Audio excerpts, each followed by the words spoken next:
Welcome, everybody, to Podcasts and Players. I'm your lovable little host, Cool Boy Shane, and with me today, I have a new guest who you might have seen involved in the YouTube channel Deerstalker Pictures as the DM.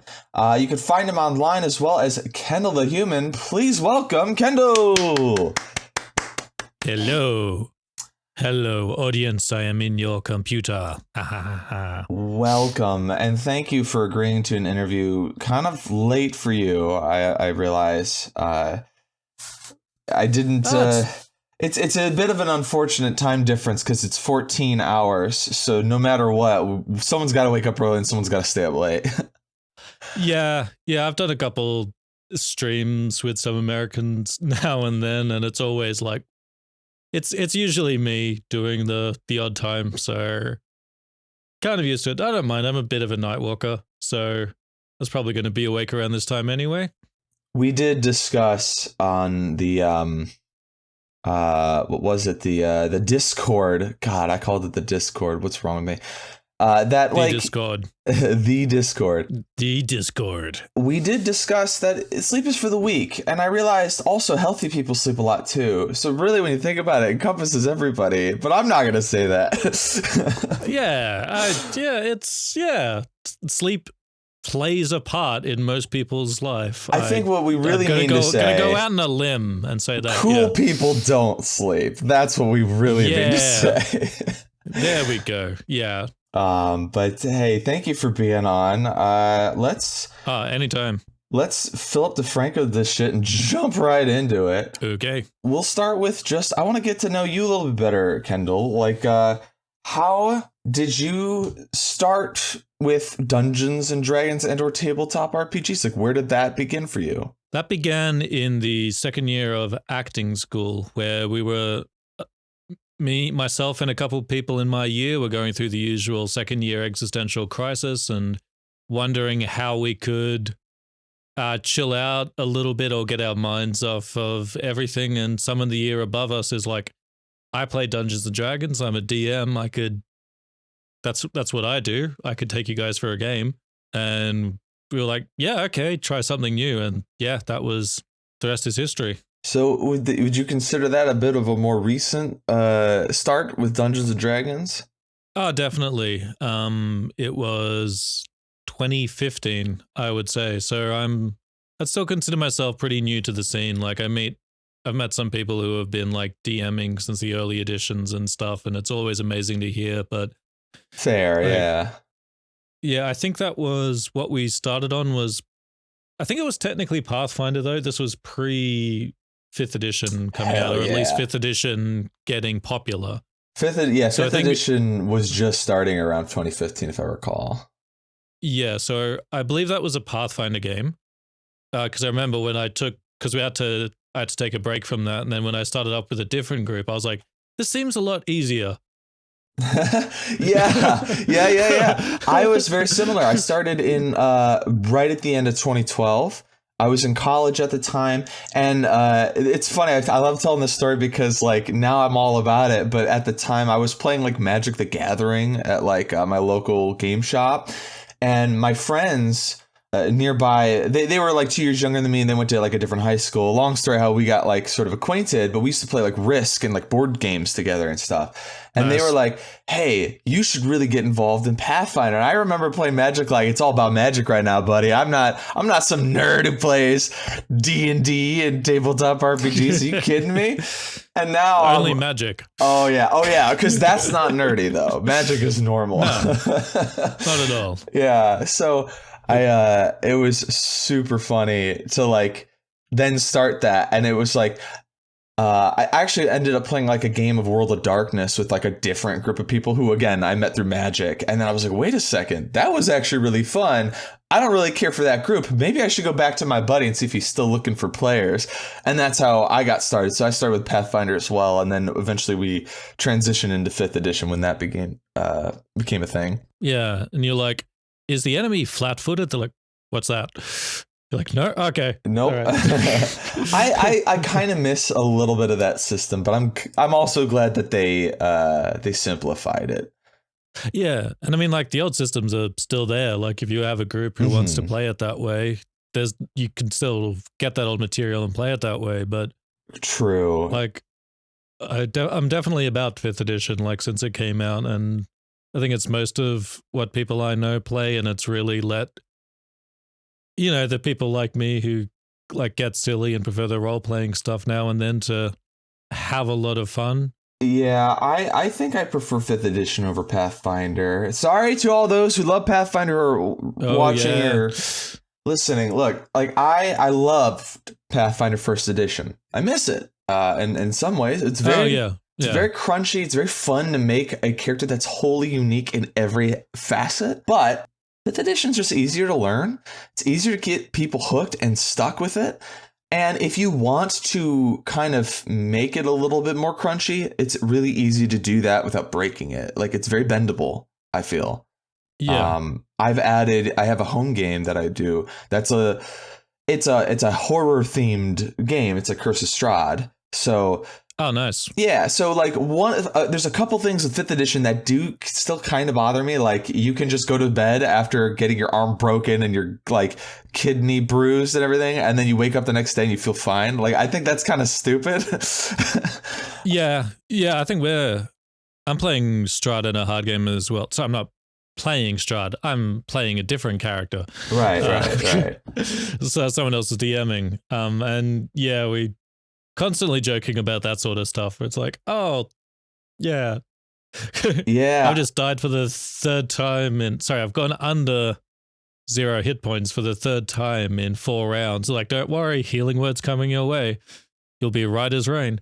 Yeah, I mean I haven't done anything with that, but like I've made it so that healing is slower. I've put things on like if you get crit and then you're down because of it, or basically there's some criteria that if they're met, I go and have you roll on a lingering injuries table and we see if you have any lingering injuries. Recently, a player had to do that. They got down to the first round. They were surprised. And then they rolled a natural 20 on their death save. And I said, wait a second, we haven't rolled on your lingering injuries. And they're like, can I act this turn? I'm like, you were surprised. So then I ruled cool that I said, you have a choice. Either I'll let you act on your surprised round because you did roll a nat 20 on your death save, but you also have to roll on the lingering injuries table. And that could be really bad, a permanent thing that doesn't heal easy.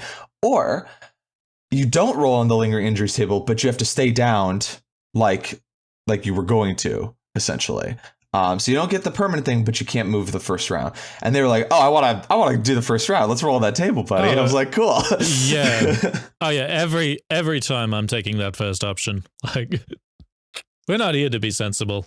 Oh yeah, but like giving them the option, I think, was the empowering move, and it's also fun because he's like playing a doctor. So I gave him. He wanted to take the healer feat, and I felt like that was a little too weak. Especially with normal rules. So I combined it with another feature from Unearthed Arcana feat called Medic.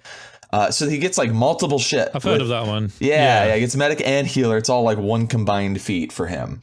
So he's got expertise in medicine. Yes. He's got healer kits that can do a lot in battle that can save him spell slots and stuff. And it's really good because you can get lingering injuries and you heal slowly. So he's actually a lifeline for the party in a lot of ways. Anyway, I brought all that up just because I wanted to just mention to people out there, you can always tweak your home games with 5th edition. You can always make it a little more like Pathfinder if you like. Yeah. House rules usually a good option, like after a while. For sure. And yeah, it's about group dynamic as well. So you're playing Curse of Strahd, you mentioned. How are you liking that? Well, we've made it very silly. I mean, the DMs like definitely set the stakes, but we're a very silly party. But I think it's impossible to not have a silly party in Curse of Strahd. It's like, what are we gonna do? Are we all gonna be sad edgelords? You're like, nah. Like, come on.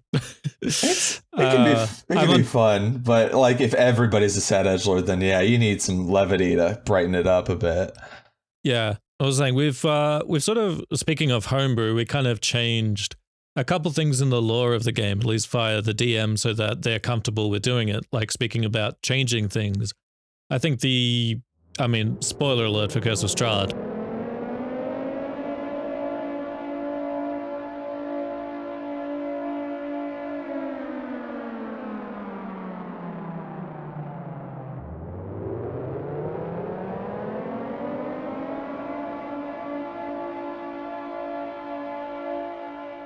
but the Spoiler alert! Spoiler alert! yeah, but the stalking, domestic violence sort of thing of Strahd's backstory, wasn't a very comfortable thing for our DM to roleplay going through. So they just sort of said, "How about it's not like his old girlfriend; it's like someone who has the secret for his immortality or something." And that's why he's after them. It's not this, it's not this bad romance thing where he's like, trying to seduce, manipulate, gaslight this girl and stalk her for eternity or something. What if it's like, what if it's a bit simpler? It's just like she has the second half of some secret to give him what he wants, so he's getting her that way. And we're like, yeah, like that's cool. We've still got Barovia, we've still got like all the things. It's just without the creepy incel big bad. Yeah, it is, isn't it? I like that. I think everyone wants what they want from a game, and like Curse of Strahd, like written by the book, I think a lot of people who are familiar with it understand that it's not perfect. Like none of these adventure modules are. God, looking at you, Horde of the Dragon Queen. But Curse of Strahd has a lot of good shit going for it. It has a lot of keeper material, and there's a lot of people online who have expanded upon it and added new things to it. And like, ultimately, you should be playing the game that's going to be enjoyable and fun for you at the table, not necessarily because like, well, this is how it's supposed to be. It's like, I mean, it's supposed to be how you want it to be, If you're at a table where you went to session 0, these types of topics were covered, you thought that like, yeah, I'm game for this, and then midway through you're like, actually, I'm really uncomfortable. Hey, that's okay. That's totally fair. Have a conversation with, your DM and stuff. Talk about it. If it's something that you can't quite, you're not going to be having fun afterwards, then maybe just think about like playing a different game. It's okay. There's no shame in like having to leave a game because it's just not your type of game. You're coming to find out, For sure. Yeah. Likewise, if you're starting a game from the beginning, like, hey, I don't really want to role play this really uncomfortable thing. And everyone's like, yeah, you know what? That's cool. Like, I don't personally have a problem with it, but I respect that you have a problem with it. And I'm okay with us not going there. Right. That's also really cool. Yeah, no, it's good. I think I remember like early in the D&D adventure, like however you call it, where it's like it was like hard to find a table, like hadn't found like my click. And it was just sort of like any table that was going, you sort of like put up with the stuff that you didn't like that much because you're like, oh, I just need to play. And oh, because I'm new, I must be thinking about it wrong. I must be doing something wrong. And so like it took a little while to get to that level of comfortability. Comfort? Damn it, Kendall. What the hell is comfortability? Sorry, yeah, that level of comfort. And I guess the safety net of knowing I've still got a group to play with where it's like, okay, this table's not for me. Like, it's not bad. There's nothing wrong with the players at it or something. It's just, it's not for me. And I have a safety net there. And it is, I guess it's like a bit of a privileged state. Like when I hear some people really struggling to find a group that they want to play consistently with and like feel safe around. Like it is a very nice thing to have. So not trying to like rub it in anyone's faces, but like it was a nice thing for me being able to say, oh, I don't need to keep putting myself down just to keep playing the game. I don't need to, force myself to enjoy things I'm not enjoying just so I can play in a weekly or fortnightly game. It's no, for sure. It's a game. At the end of the day, you have to be having fun. I've left games that I just wasn't enjoying. I didn't do it in the best of ways. Like I definitely could have been better, but that was also back when I was like not as good at communicating these things. And it comes down to that too. People need to communicate. Like if you played through a whole session where you were super uncomfortable and you don't tell anybody about it, and then you let it build to a boiling point, and then you like are super mad one day and everyone's like, where's this coming from? And it had been building, but you said nothing. It's like that. It's also kind of on you for not saying anything to anybody. It's one of those things where you need to at the very least reach out to your DM if they're not the issue necessarily, and like just communicate that so that maybe they'll compromise with you. Maybe they're willing to work with you on it and say, hey, I completely see where you're coming from. I understand how that could be upsetting. Obviously, it's not my intention to upset you, but intention means jack shit if that's what the actions are doing. So I'm willing to change those actions to make sure you're having a good time. That could happen. That's a possibility, but you'll never know if you don't say anything. Yeah. And as I think, like, as I was saying, like the early days, like I wouldn't have thought that. I was just too, like, excitable and into it just to be like, oh, I can't possibly tell a DM that I didn't like their game. That would be so, like, horrible of me. That would be so rude and stuff like, as opposed to now. And like that level of communication's like a lot more common in games now, like the lines and veils sheets that get handed out a lot. It's become such a more common thing to just make sure people are on as close to the same page as possible. Yeah, and you could tell it's a real trial and error thing where it's like people have had enough bad experiences accrued that they're like, just having this checklist in the beginning is usually a good idea. Yep. And especially if it's a group you don't know. If it's like, for example, if you're playing Adventurers League or if you're doing a any sort of like online role-playing group that you haven't met the people before, like you're just trying to get into a game because you don't got many people to play with, like it's genuinely a good idea to have a checklist at session 0 to make sure that everybody's on the same page and everyone's willing to deal with the same things. Yeah, just for the comfort of everybody. And like, I also want to say though, it's okay to have some things make you feel some ways. Like the game can bring a lot out that you weren't expecting. And that can actually be a blessing in disguise in some ways. Like you could feel really upset, but then reflect on it and be like, why am I so upset? I never thought I would be about that. And that could actually create like a sort of more acute self-awareness in a way about whatever was bothering you about that thing or whatever was like speaking to you about it. Definitely. And I go through them every now and then. Like I'll be like halfway through the week, I'm like, I'm still thinking of that one interaction in that DNA. Like, okay, I guess I need to unpack this a little bit. Oh yeah, but I guess like DMs out there, if you want to know how to lose a player, it's like give the lines and veils thing, but then like don't go by it. I mean, I've only got like one slight example. I'm not going to name names or anything like that, but there was this game that was like, it was pretty like fresh into it. We were like early in. I think I knew one person on the table, and then it was like, here's the lines and veils. And for that particular game, I had a line on like just romances for my character. I was like, I just don't want it for this character. And then like 2 sessions in, like all these NPCs, this like NPC starts like flirting with my character, and like the players start like trying to like set them up, and like you see the DMs like really kind of like pushing like, oh, I think they're cute, I think that'd be a great couple. And I'm just like, okay, we're in the middle of the game, so let's just awkwardly roll through this. But I got to the end, I'm like, yeah, I had a line through that, sorry.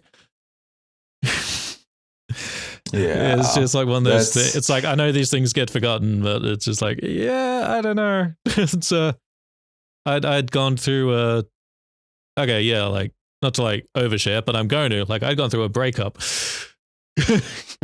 recently. So then we're like starting a new game, and I was just like, I don't want to think about relationships. I just want to put that as a line.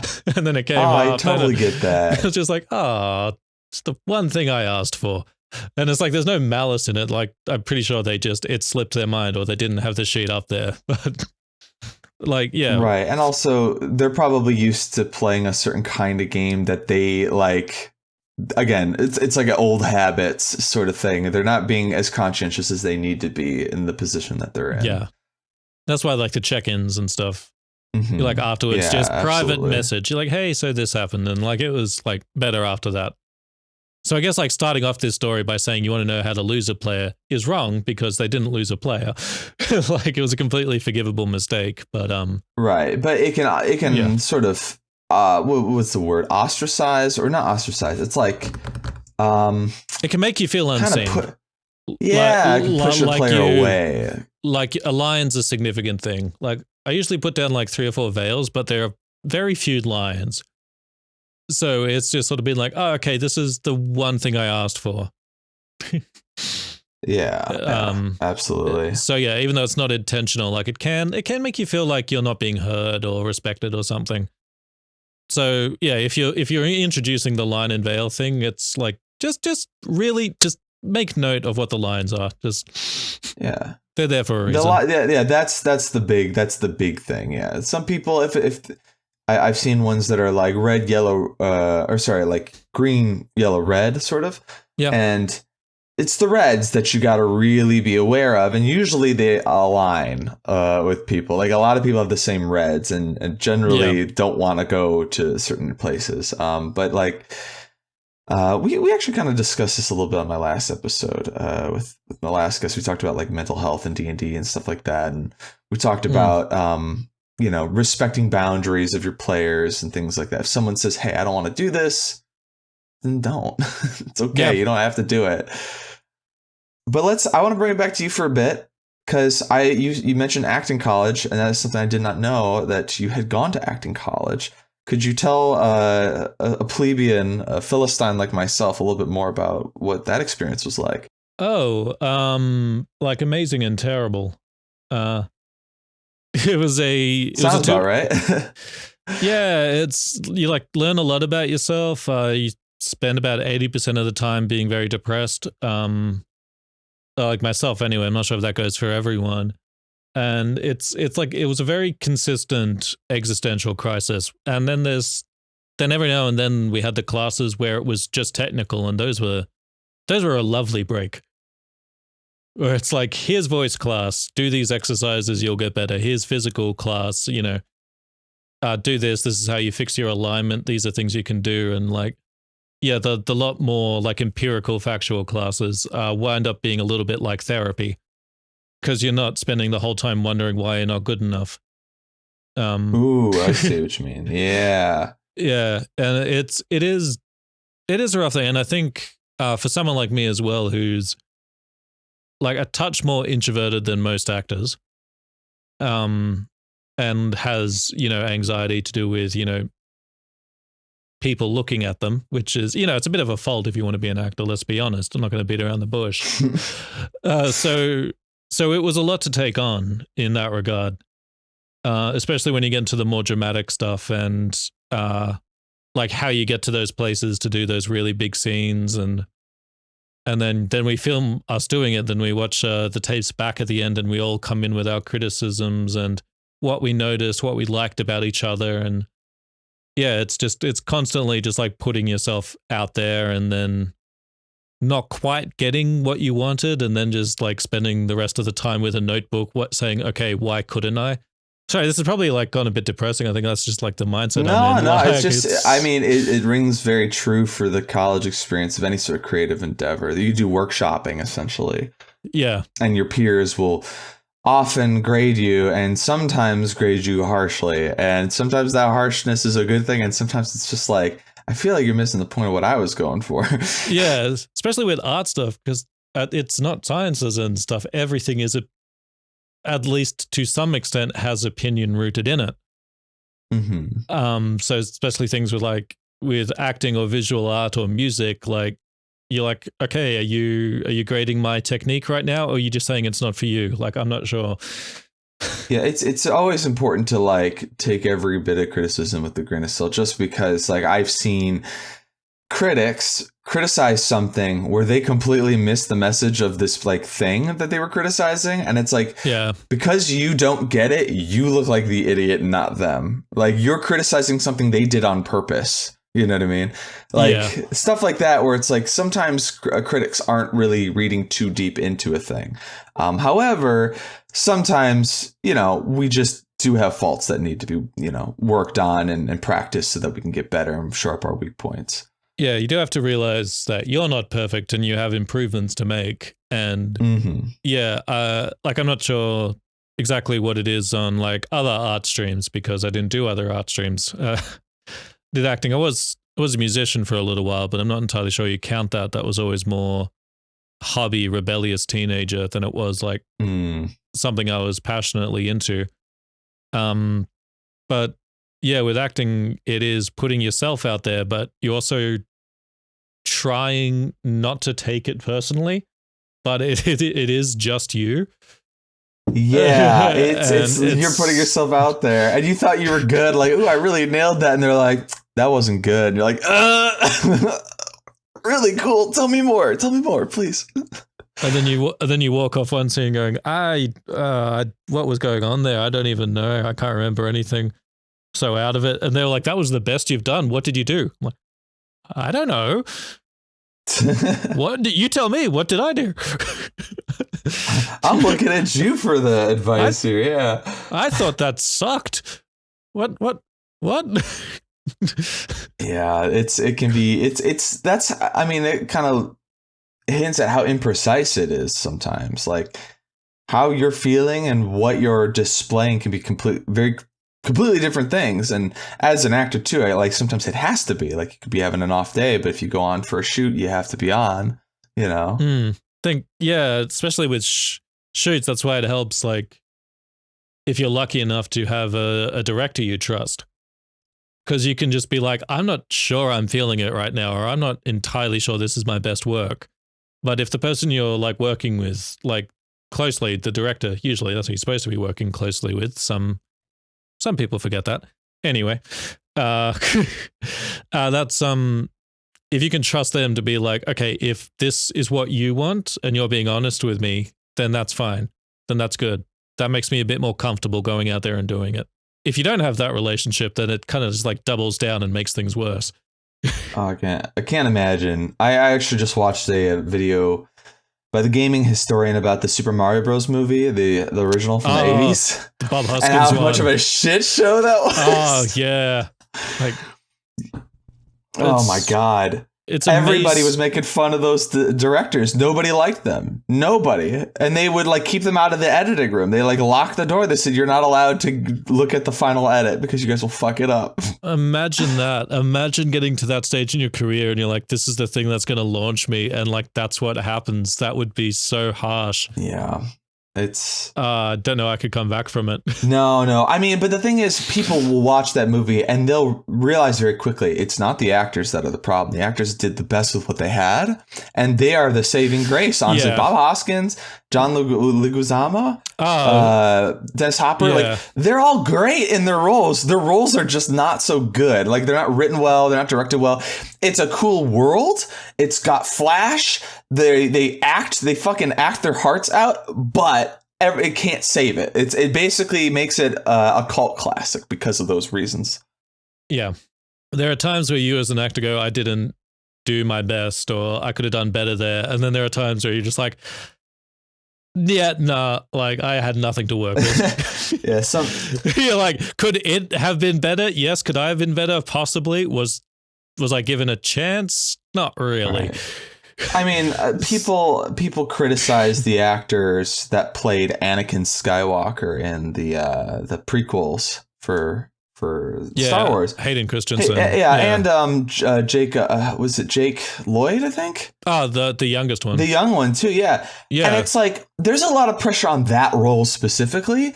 And then you've got George Lucas, who is a writer, not a director. And even as a writer, on the first movies, the original trilogy, like other people went and doctored the script and said, this is bad dialogue. We got to rewrite this. We got to do that. When he became big, he had a bunch of yes men and nobody really checked him on anything. So like, are we going to say that Ewan what's his name? The Obi-Wan Kenobi's actor? Yeah. Are we going to say McGregor, thank you, that he's a bad actor because he was directed badly? Like, no, of course not. Like, we know it was George Lucas saying, I want him to do this and I want him to do that and blah, blah, blah, blah. And it's like, okay, George, sure. Yeah. It's if anything, baby. I think it really speaks to Ewan McGregor that like Obi-Wan became like a very likable character in those prequel trilogies. Like Hayden Christensen, not so much, but you've seen him in like other stuff. Well, I have. Sorry, I'm putting words in your mouth. Like I saw him in Life as a House, like this movie where he's like a messed up teenager going through a lot of stuff, and like he is a good actor. But I guess maybe like, he just like wasn't able to get it. Whereas Ewan McGregor, like I've heard stories like, definitely I wasn't there, but like I've known people who worked on them, and like we've heard stories that Ewan McGregor really just doubled down on the camp because like he knew what it was. Yeah. Yeah, like Natalie Portman and Hayden Christensen had this like extra. They weren't really allowed to double down on the camp because they were supposed to be like this serious core story in the middle of it. Yeah. And probably didn't get that opportunity. But yeah. I forgot his name. The Emperor's actor. What's his name? Ian McDermott. Thank you. You're on the names for me. He's same way. He carried the third movie. No, you will die. Just, it's so good. It's so bad. It's so good. I love it. And he knows. He knows exactly what he's doing there. Yeah. Working with it before, he was just like, yep, okay, this is what has to happen. There's also like, that also goes to say, like, sometimes you get like a star coupling of like an actor and director pairing. Like, names are going to escape me, but guys that were in Shaun of the Dead, actor and director. Simon Pegg is the actor and Edgar Wright's the Edgar director. Wright, thank you. Good Lord. Yeah. But yeah, like they're in all these movies together, and they're friends, but also like they work really well together, and they help make those movies a lot better than they would have been, because Simon Pegg and then the other guy too that like is in a lot of those movies. Nick Frost. Yep. Nick Frost. Thank you. God, you're great at this. They they get it. They get what Edgar's going for, and he knows exactly what he needs to say to them to get them to be the roles that they have to be. And so like it's like a match made in heaven. And that's why those movies, it's part of the reason why those movies are so good, is that chemistry.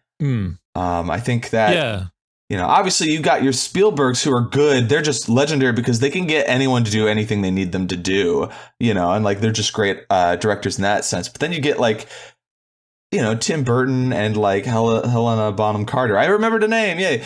And like they're married, obviously. So like there's going to be that. But like she also gets what he's looking for and can play the roles that she or he needs her to play. Yeah, like good working relationships. You don't bite the hand that feeds you in that situation. Like if it's working, it's working. Like I remember getting like frustrated with those sort of concepts when I started getting into acting. Like, oh, why? I wasn't thinking like, big Tim Burton level. Like I was thinking like a lot more like lower level, like people who I would be able to meet and work with. And they always seem to be working with the same people. And like early on, I was like, that's so mean. They're not giving like new talent a chance and blah, blah, blah. And then, like a couple years into it, you're like, oh yeah, 100%. I know why you do that. Yeah, like just if you know it's a good working relationship and it's going to make something good, why jeopardize that? Think about like most like filmmaking in particular, as opposed to theater. Theater's a bit of a different thing, and I'm still pretty new to that. But like filmmaking, it's like you want to cut down on the variables as much as possible. Like the idea of like taking a chance on an actor who hasn't been in anything before, like it's a gamble. When you're young into acting. You're just like, why wouldn't you do that? I could be the next like Heath Ledger or something. Like, why wouldn't you want to find out?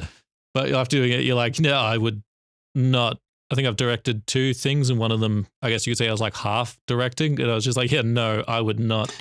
Yeah. I would not want to bring in someone I had like no knowledge of, no proof that they could do a good job, anything like that. And I'm like, that's just not a variable I would want on set because there's too much stress already. Right. For acting, especially like in-person acting, I imagine that's extremely important. If you're getting out of your house to go to a place, a location to shoot, to set everything up, to get everything going, and the person that you have to work with is insufferable or worse, I would say, is because if they're insufferable, you could just be like, all right, you're gone. We'll get somebody else. But if it's like just someone who's just not measured up to what you're looking for, like you miscast them. Maybe they're good at different roles, but the role that you cast them for, they don't match. And then you realize it halfway through and you're like, fuck.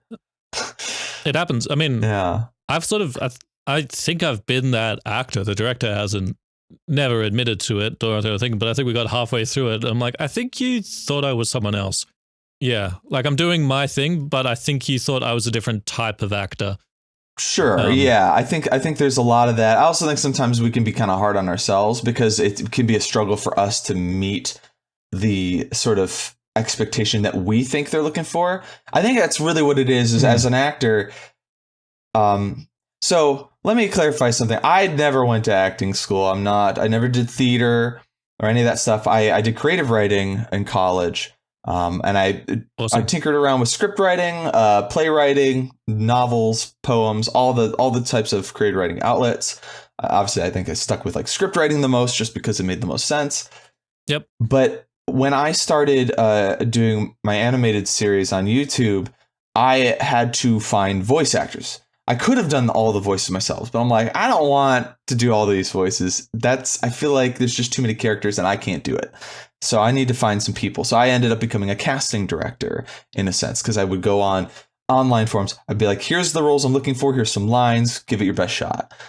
And I kind of had a preference for finding new talent not because I wanted to give the newbies a chance. It's less than that. It's like, I know that all the people that are going to be doing stuff for me have way more experience with what they're doing. Like, I'm the newbie, but they need projects. They need more work. So like, I'm just a job, and that's okay. I can totally tolerate that sort of relationship.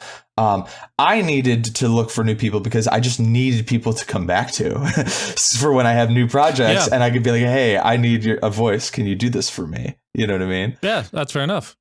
Yeah. I think voice acting's probably like a slightly different kettle of fish in that regard, because, you're recording your voice usually at home or something, sending it in. You can get like this feedback from the director, do it slightly different, send it back. Yeah. Yeah, and I realize how hard directing is, and as well. That is not easy. Yeah. Absolutely horrible.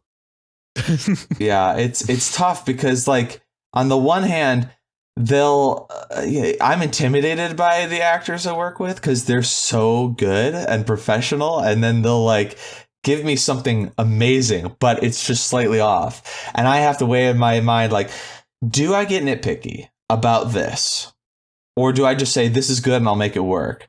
And 8 times out of 10, I guess 4 times out of 5, if we're going to reduce denominators here, I say it's good, I'll make this work. And then I try only 20% of the time to say, all right, this is almost good, but can we do it a different way? And then sometimes I'll have an actor who, like we were just talking about, I have an idea in my head for this character and how they're supposed to sound, and they're going a completely different route with it. And I have to sort of like stop it and be like, all right, I'm sorry, you're doing great, but I think we have a miscommunication about this actor's attitude in this scene, or this character's attitude in the scene. Let's go over that again.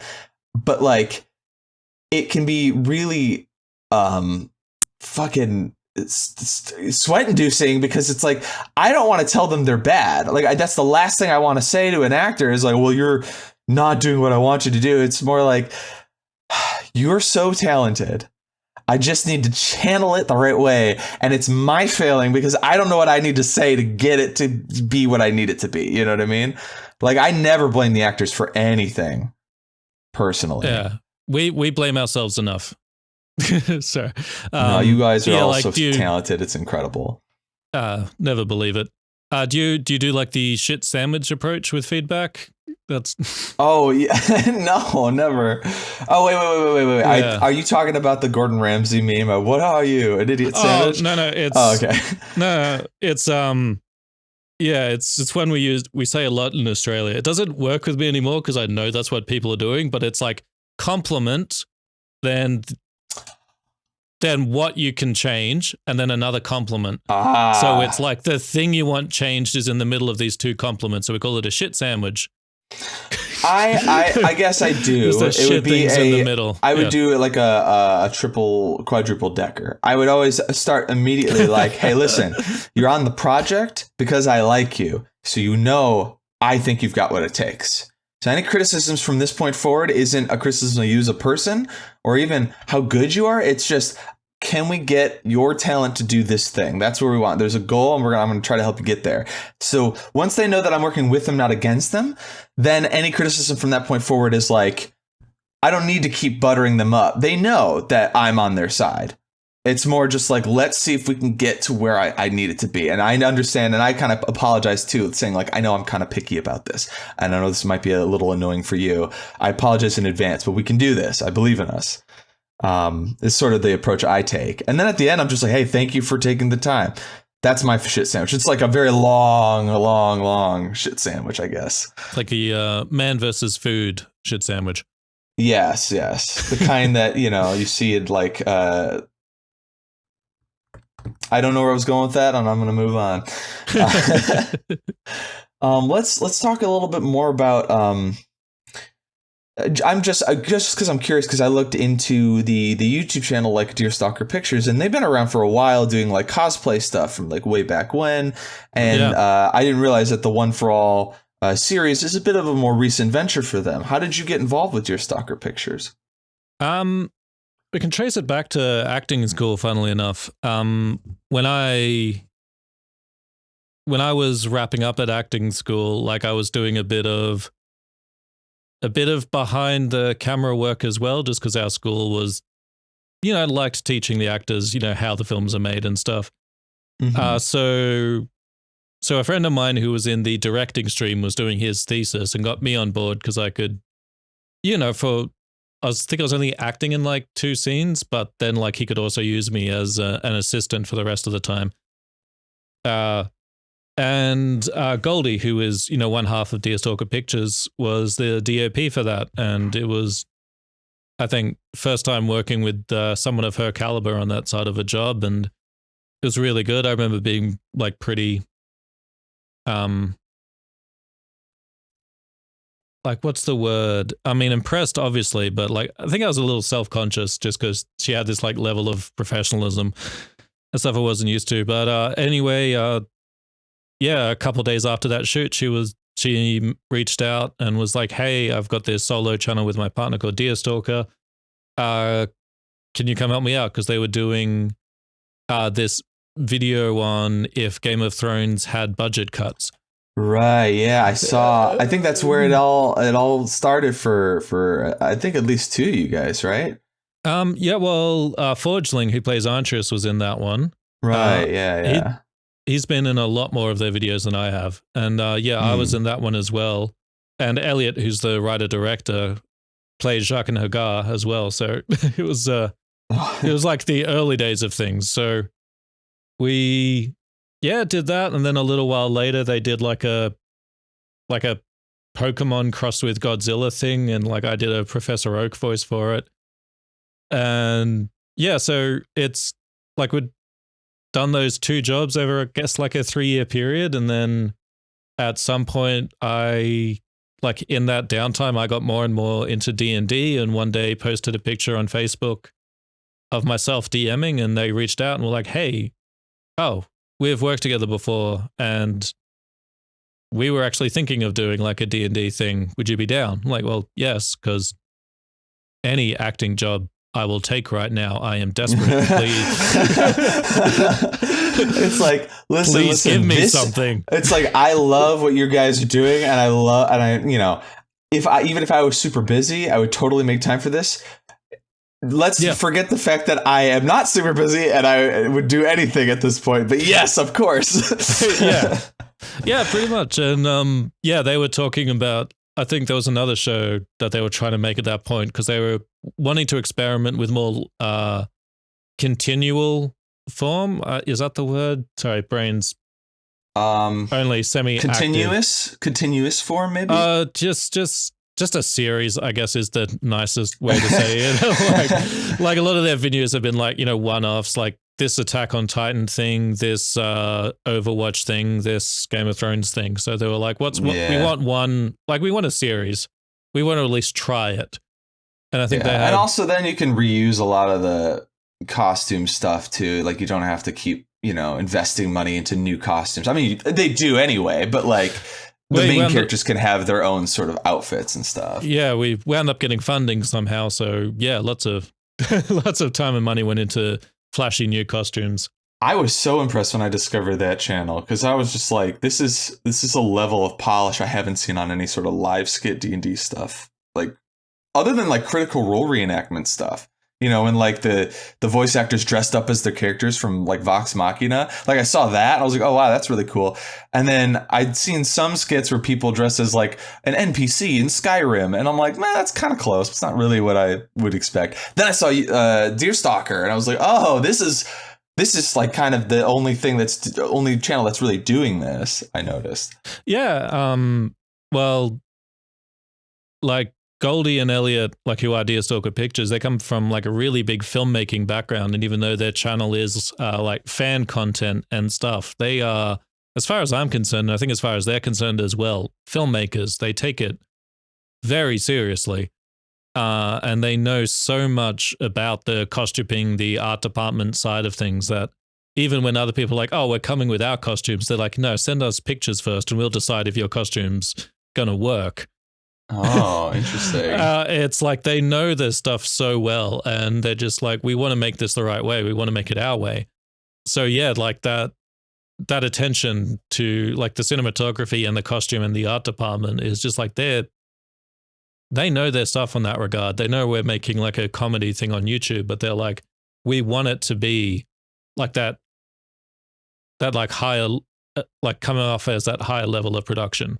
That's what they always wanted. And then when we got funding behind it, they're like, we can do it now. It comes across. Yeah. Well, I mean, they were always doing it, but when they had like the money come in as well, we get to do like the musical episode, so to speak. Yeah, it sounds like for them, it probably serves two purposes. Obviously, one, it needs to resonate with the main audience, so it needs to be funny and fun, which I think they've got that in spades. But I think the polish goes for their own personal satisfaction. Like if someone bigger sees this, we want them to think this isn't just another comedy skit, YouTube channel, that this is something a little bit more.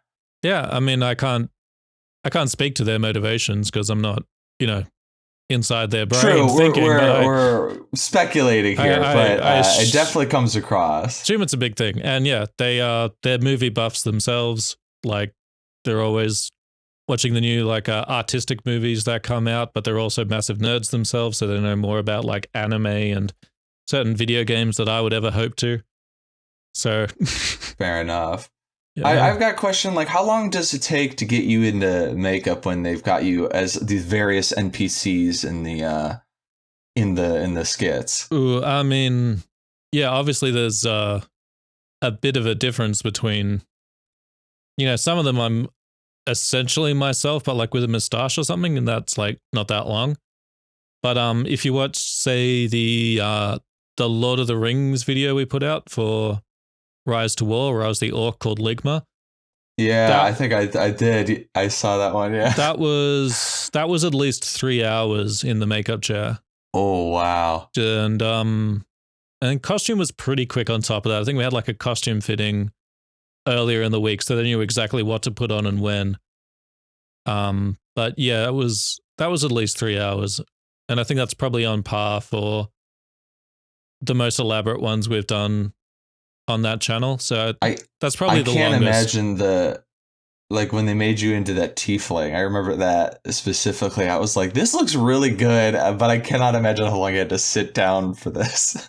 That's what I've had to get pretty good at. Like, and I'm a big Doug Jones fan. For all those who don't know, he's just the guy you put in prosthetic makeups. Like he was the Fishman on Shape of Water, and tall alien guy on Star Trek Beyond. It's just like you get a thing like them, and I just like heard all the stories about how he would just be able to sit like almost perfectly still for 6 hours while people put stuff on him, and I'm like, well, I got halfway there with 3, but that's like my goal. It's like be like Doug.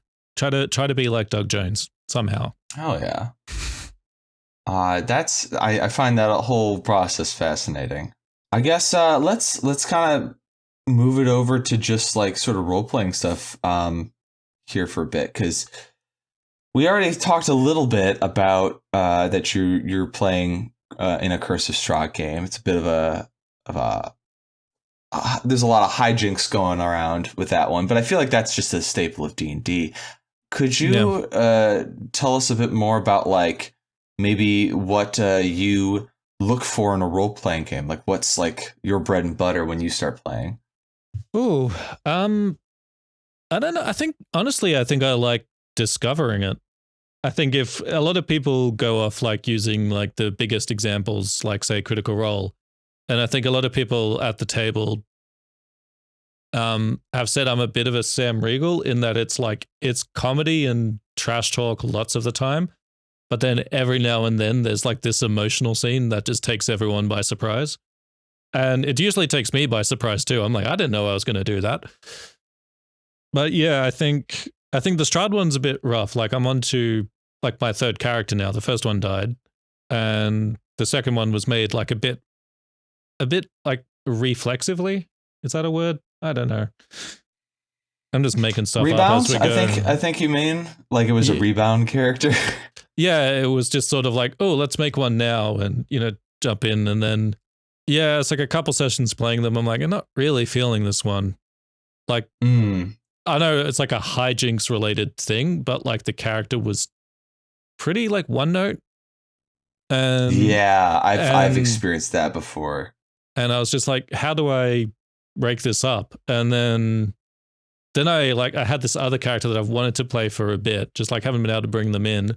And then I just realized, okay, this other character is very hijinksy as well, but they would get up to stuff with like some of the other characters in this game.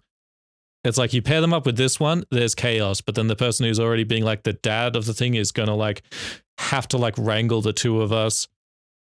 And there's like support and stuff. Yeah. So started thinking, I'm like, okay, so I spoke to the DM and was just like, is it the worst thing if I bring a new character in now? It's like, we know like this one I'm playing now is a bit of a rebound. We don't have to kill them. They can like help out at the orphanage. Right. Or there's we rescued a sad tiger.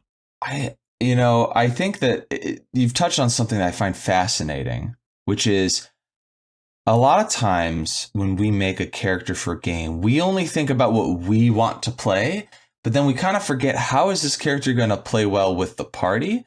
And one of the cool things to do, and it doesn't mean everybody should necessarily do this every time, but like I find it to be really interesting when somebody makes a character that has a built-in chemistry with other characters, if that makes sense. Yeah. I believe like the sense of discovering that chemistry is like super exciting, and there's always going to be those opportunities. But I also like it when if somebody like is going to join a game, they kind of already have an idea of what other people are playing and says, okay, I think I'm going to play this because I think this element could pair up well with these characters, or it's a missing thing that could offer another perspective that wouldn't be around otherwise or something. Like not necessarily, oh, you guys need a healer, I'll play the healer, but more like, oh, there's no straight man to this group and you kind of need one. I'll be that straight man. It's like a funny way of like role-playing balance on top of like team balance. It's like, oh, do we have the this, like, do we have the range DPS, the tank, the healer and stuff? Yeah. But there's also like the archetypes. Like, do we have the straight man, the heart of the party, the chaos merchant? Like, do we have that dynamic set? Because if it's a role play heavy game, that's kind of what you want, I guess. Yeah, it's so interesting. God, sorry. I'm just fascinated by this. Continue. But yeah, and I think like a simple answer is a lot of the time it's like the best ones are ideas that excite you. And like, yeah, it's like a couple of times I've gone with players where I thought, oh, maybe this is what I should do. And like that's wound up, not being my favorite characters, obviously. Mm-hmm. But then there's ones where it's like, oh, I really want to play this guy. I find this hilarious. I'm going to troll everyone. But there's a serious thing beneath it. And like, this excites me. So it's a lot of the time going with your gut, but also, yeah, like working it out as a table. Yeah, I think also a character can lend itself to being a team player more than others. Like to describe, there are a couple characters I can think of that I played recently that have certain obstacles and limitations, but then certain hidden strengths that I didn't quite see initially. Like I play in a Monday, actually today for me, streamed game. Oh, nice. Yeah. As of recording this, for those out there in the future listening to this, Tune in. it's Monday. Yeah. We play in Tumbra, Echoes of the Eclipse on Captain Cheeky's Twitch channel. And I play a pirate Genasi woman named Ra. And she's fun. She's got a really cool aesthetic. She plays like mechanically is like my favorite thing to do, which is basically a martial wizard. I love that shit. She's a blade singer. It's the funnest shit in the world. I'm about to start with a blade singer. I am so ready. Ooh, if you need pointers or tips, just feel free to ask. I'll tell you what I know. Shall do.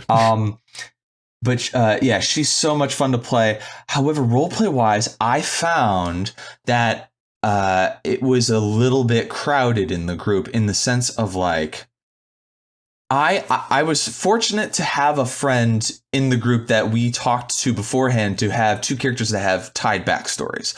So she came in with another character, Flotsam, who's a Warforged, who's her first mate. So like they had a pre-existing sort of camaraderie together that helped both of them sort of kind of be here. Like we belong because we're sort of a unit here. But also like we can now start building relationships with the other characters, and we've already got a pre-established thing that's kind of nice. There's already like a chemistry that we don't have to worry about there.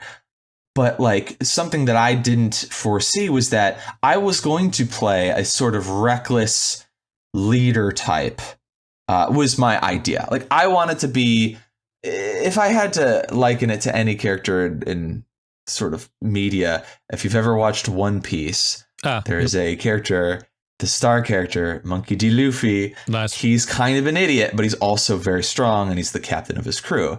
Now, I didn't want to necessarily be Luffy, but I wanted to have a sort of similar Luffy carefree, carefree attitude of just like very straightforward, very blunt, kind of speaks her mind type of thing. And what I end up seeing was another person was playing a pirate named Viridian, and Viridian was also reckless, but Viridian was a lot better at being a pirate than my character was, and I felt a little bit outshined. Then there was someone else playing a wizard, Adelaide, and the wizard's a better wizard than my blade singer was, because I was doing a weird multi-class and she was just straight wizard. And this is like a very good one at that. So even though I'm a fire genasi, she's the one casting fireball. So everyone calls her the fire lady and not me. And then also there's like a paladin turned barbarian who's also extremely reckless and like running in and doing melee and like kind of taking that role.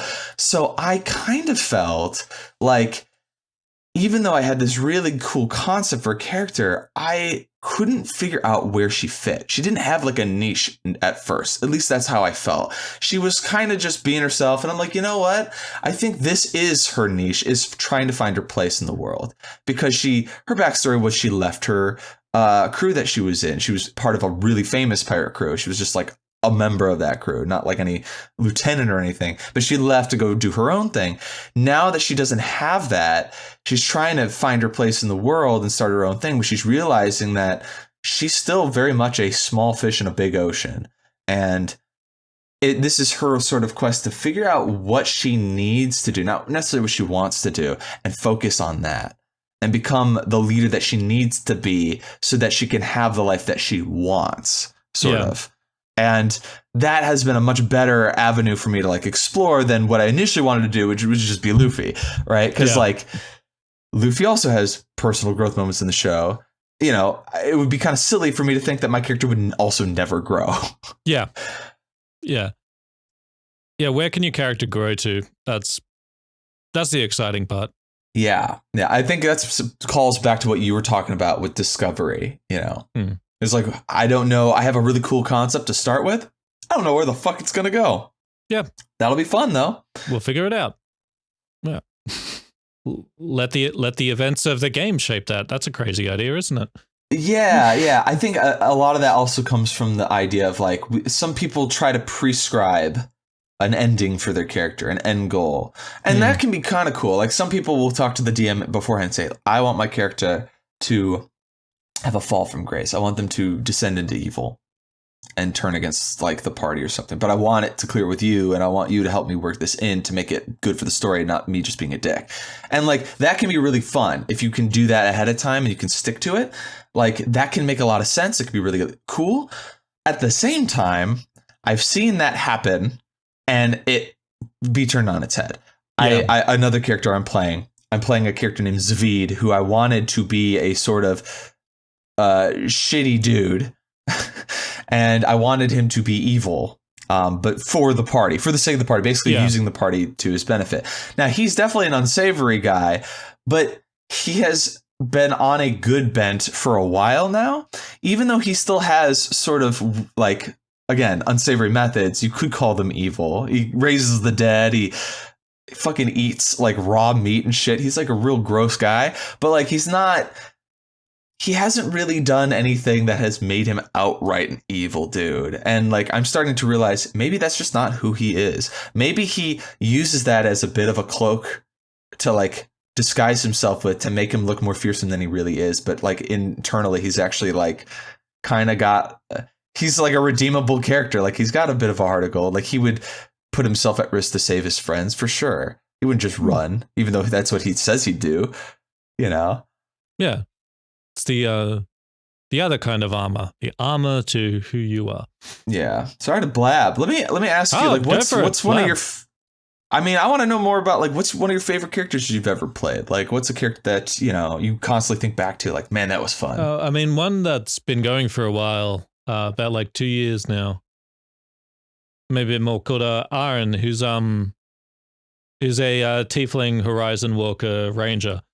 Like came about in a hilarious way because I started the game with a different character, Edge and RC called Callum, and they and one other party member died in what shouldn't have been a particularly deadly battle. But yeah, we got swarmed by face spiders, and like the last words the other character said was, "I bet we look really cool right now," because we were like back to back fighting, and then we died the next round.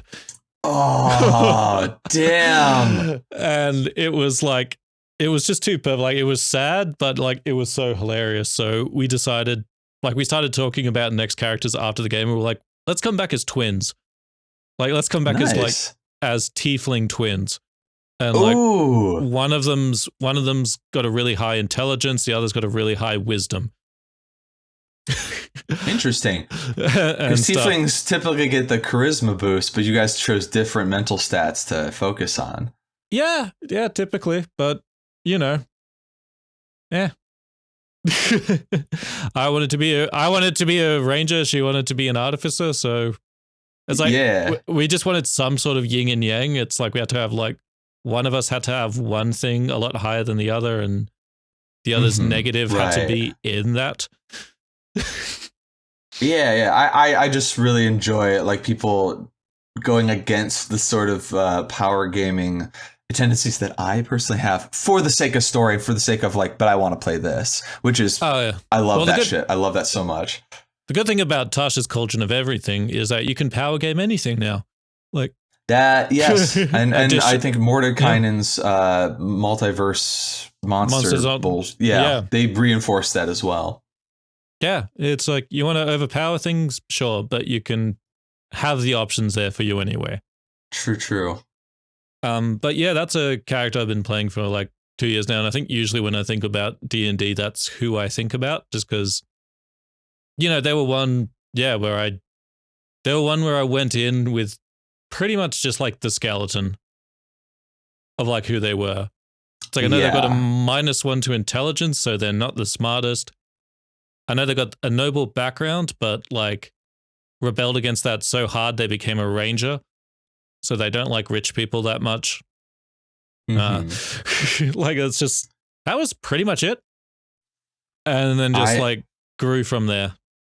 Yeah. I love that. Like sometimes that's all you need is like a good sort of gimmick almost, like just a couple key things, and then you sort of build it off, especially for new players. Like if you're a new player and you don't know exactly what kind of character you want to play, no sweat. Just figure out some cool shit that you like. Figure out a way to make that cool shit make sense You know, it doesn't have to be a super in-depth backstory, just something to kind of make it work. And then have your DM in on it so that they can fill in the rest for you and just react. Just be reactive to what the world gives you, and you can build a character that way. Yeah. The whole yes-anding thing. Yeah, I guess, improvise is a long way that I said. Awesome. We're getting kind of near the end here. And I was really enjoying kind of your descriptions of your characters. So I would like to ask you to, if you don't mind, share a fun or interesting or memorable story of like from one of your games, like a role-playing game that you played. Right. Well, just because it's fresh in my mind, like the last Strahd game we played with the character who survived. I don't know how, but they survived. All right. Before we go forward, for my listeners who are in Curse of Strahd games, including the ones that are my game, this is maybe possibly spoiler alert. I'll avoid story elements. This is just dumb thing that happened. Okay. All right. Cool. Okay. Yeah. So yes, no spoiler elements to it, but as I said, this was one of those characters who, you know, wound up being pretty one note, and I was just like, I don't even have a flaw for them. And then like one thing we were like investigating through the grass, I stepped in the grass, I got bitten by snakes. So I just decided that's my flaw. I now have an irrational hatred of snakes. Yep. And then we did some things, some hijinks occurred. I turned into a goat. And we're just like, what's going on? All right, walk around, do some stuff. And the DM just being silly. It's like, roll a perception check. Like, you see 2 snakes in the grass. I'm like, I'm going for them. I'm like, what? I'm like, I have got the stats here. I see there is a charge ability. Like, they're more than 30 feet away, right? Yep. Okay. Well, charge. And then rolled a natural 1. Oh, no. Flipped over. So then the snakes attacked me again, but like I was on my back. So they got advantage. And like one of them rolled a natural 20. And the goat only has 4 hit points. So I was like, is that all out death? And they're like, no, I'm not going to be that mean. I'm like, you can if you want. That was pretty stupid on my behalf. Like, no, it's fine. So like the party like brought me back, still a goat, but like brought back. It's like, okay, we walked around for a bit. And then there's just like, roll perception check again. I'm like, you do it. They're like, you see the snakes again. They're looking at you from the grass. And I'm like, yeah, you think I would have learnt my lesson? No, I'm going for them again. So oh my God. Missed again. Didn't fall over this time. But once again, a goat has an AC of 10 and 4 hit points. Mm-hmm. So they just like bit me twice and I was down again. This is Curse of Strahd. You're supposed to be playing it like as sensibly as, like, you're like, everything here can kill you. Like, be scared of everything. And I'm just like, I don't know. Like, I decided 10 minutes ago that my character now has an irrational hatred of snakes. The DM caught onto it, and it just like those snakes that bit you, they're now stalking you and mocking you from the bushes. so I ended up like apologizing to the table. I'm like, sorry, that was like a half-hour derailing thing, and it was just me. Like, that wasn't group related, that wasn't story related. I just got silly. And they were like, that's fine. Honestly, I find that interesting. Like, no. Let's see where this goes. I want to see if he fails or succeeds against these snakes. This is suddenly more interesting than a vampire lord. I don't care about that anymore. I want to know what's going to happen here. The DM knows me and my ADHD way too well. She just like gives me like a little thing like that, and I'm just like, sensible part of my brain's like, resist, don't go for it. And I'm like, yeah, I'm going for it. Mm-hmm. Yeah, exactly. I had a similar thing, actually. I talked about it on a past episode with one of the voice actors, actually, that I work with, Spencer. Because this was in Pathfinder, but I had a character who was like a necromancer, and basically I wanted him to go hunting because we were out in the woods camping. And we found a badger, and like a 5e badger is like a goat, 4 hit points or whatever. Yeah. It's like, they're not that bad. A Pathfinder badger is a monster. This is an actual monster with rage, like barbarian rage. So I didn't know that. I'm like, Badger, kill it. And that thing brought me down to 2 hit points. I climbed up a fucking tree. It called its friends. I was channeling negative energy, trying to decay their bodies, calling for help, like, help! Like the ranger came over, started firing off arrows. They knocked out the fucking ranger. I'm looking at my DM like, the fuck is wrong with you? These are badgers. They shouldn't be this strong. But like I was rolling very poorly too. So it was a lot of it was my fault. And then my character had an irrational fear of badgers after that. Except I wouldn't call it irrational. I'd call it very rational. I think that's a trauma. I think they have PTSD from badgers. Yeah. And like at least we were able to kill those ones, so they didn't taunt us through the grass, but I know for a fact that if we hadn't, it would have been the snakes for us. It would have been the same scenario of them just like following us around. Yeah, I think that's my fatal flaw as a player. Like another game I was in recently, we were playing Call of the Netherdeep. Like just for a random backstory fact, I just like threw in while writing was my character once punched a shark, and the DM was just like, "Yeah, that's fine."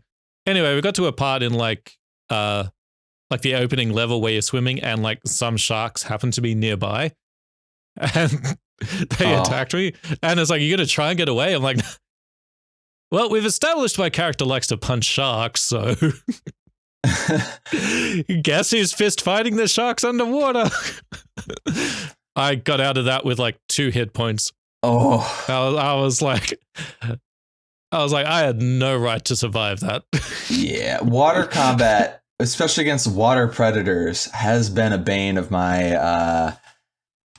Animals have just been really good at either killing or nearly killing me. I've noticed, especially in Pathfinder, like they're a lot stronger. I made it was after that character. I made an Undying Monk, which is sort of like a water genasi, and she was like a dervish dancer. Her AC could get super high. She had swim speed, so she was super fast through the water.